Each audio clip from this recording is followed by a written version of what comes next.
자, 통통스 여러분의 매통구입니다.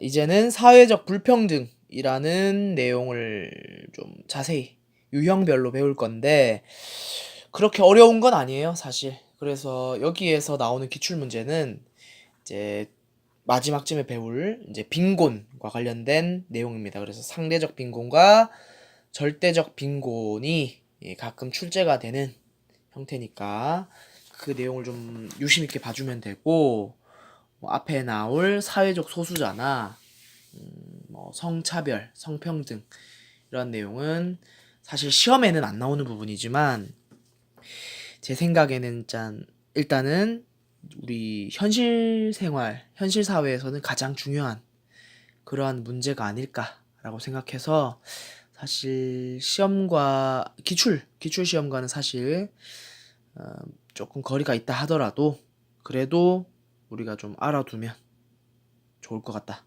라는 생각입니다. 가보도록 할게요. 먼저 사회적 소수자입니다. 들어는 봤겠죠, 그죠? 의미 사회적으로 소수인데 진짜 숫자로만 얘기하는 게 아니에요.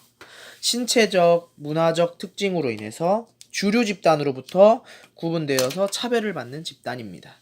예로는 외국인 근로자, 장애인, 북한 이탈 주민, 여성, 동성애자 등등등 있겠죠. 특징 가볼게요. 특징.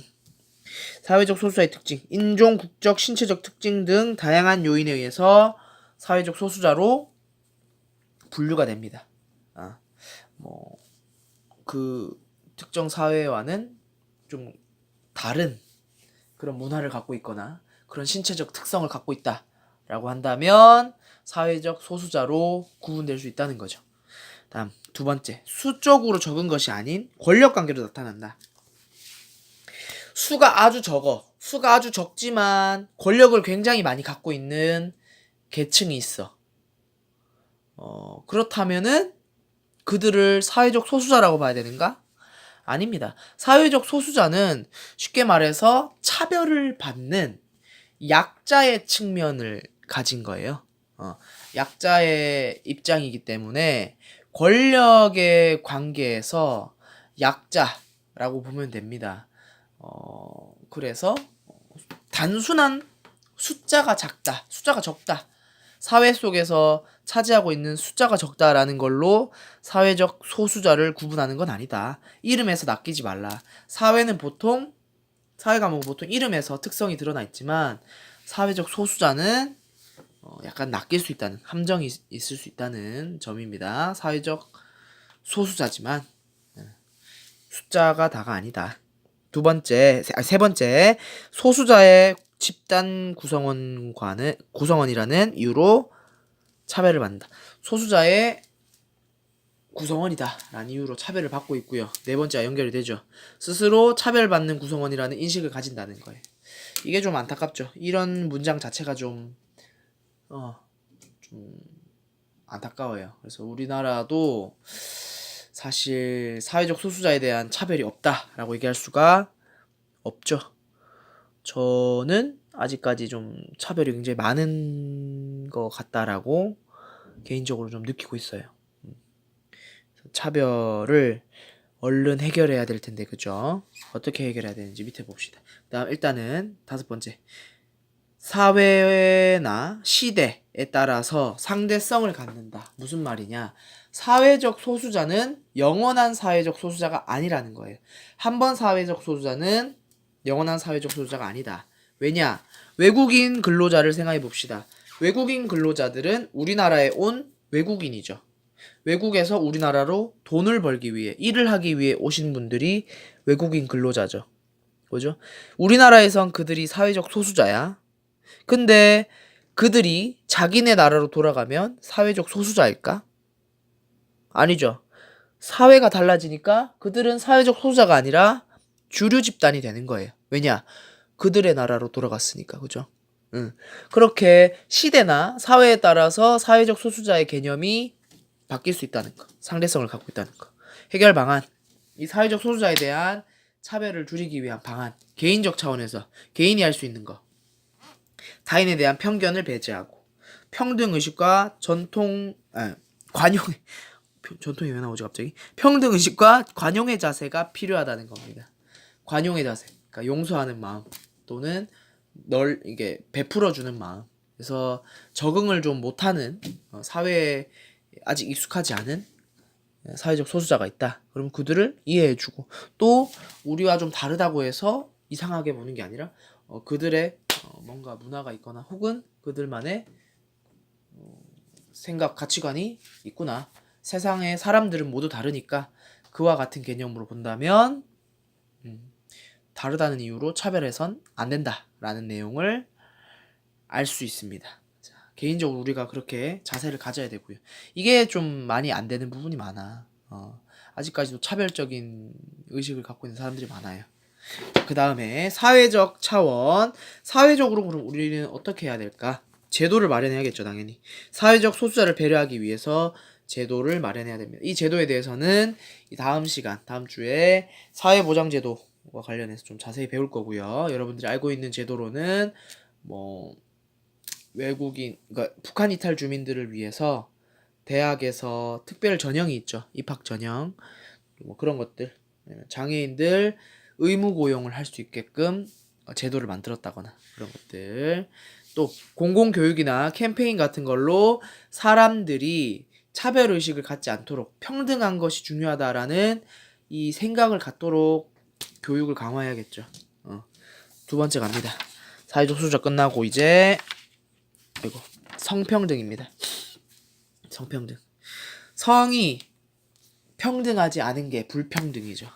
주로 생물학적 성과 사회적 성의 차이로 차별이 존재하는 상황을 말하고요. 원인으로는 성별 분업, 차별적 사회화, 남성 중심 사회 구조가 있습니다. 성별 분업은 성별에 따라서 업무가 나뉘어진 그런 형태를 말하는 거예요. 그래서 전통적으로는 남성이 외부에 나가서 일을 하고 여성이 이제 가정에서 일을 했었던 그런 상황이 많았죠.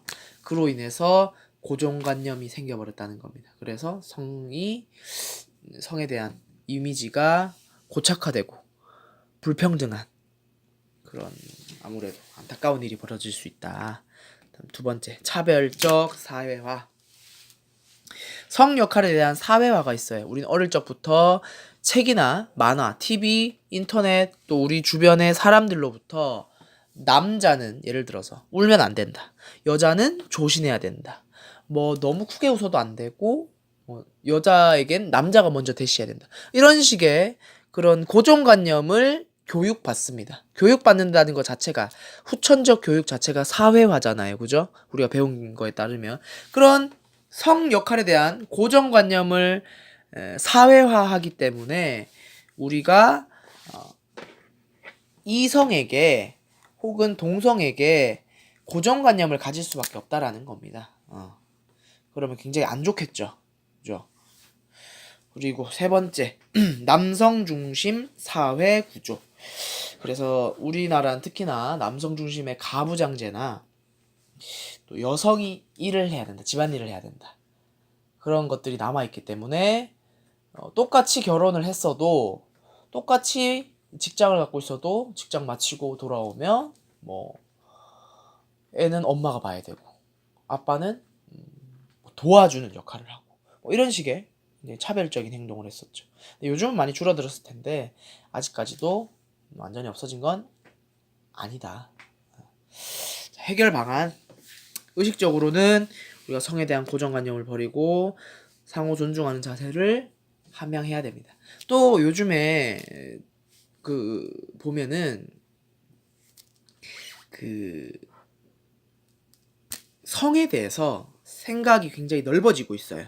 성 불평등이 단순히 남성, 여성만을 얘기하는 게 아니라 이 성을 굉장히 다양하게 분류할 수가 있어. 사실 세부적으로 보면. 그래서 미국의 어떤 주에는 성을 분류해 놓은 게 20몇 가지인가 30몇 가지인가가 된대요. 어떻게 그렇게 되지? 남자 여자만 있는 거 아닌가? 그게 아니라 남성의 몸을 갖고 있지만 여성의 생각을 갖고 있는 사람들, 또는 여성의 몸을 갖고 있지만 남성의 생각을 갖고 있는 사람들, 또는 남성의 몸에서 여성의 몸으로 변해가는 과정인 사람, 또는 반대로 여성의 몸에서 남성의 몸으로 변해가는 과정 중에 있는 사람을 세부적으로 나누면 그렇게 많아진다고 해요. 그러니까 그들 역시나 우리가 차별 없이 판단해야 된다는 거죠. 상호 존중해야 된다는 거죠. 제도적 차원입니다. 불합리한 성차별 제재에 대한 방안을 마련해야 된다는 거죠. 또한 마찬가지로 교육을 강화해서 차별을 하면 안 된다라는 생각을 갖게 하고, 또 이와 관련된 용어가 유리천장이 있습니다. 유리천장이라는 게 유리처럼 이렇게 안 보이는 거지만 천장으로 막혀 있다는 거예요. 우리가 위로 올라가려면 천장이 있으면 안 되잖아요. 그죠? 위로 올라갈 때 가로막는 게 바로 천장인데, 이 유리천장이 뭐냐면 여성들이 위로 승진하기 위해서 노력하잖아요. 그죠?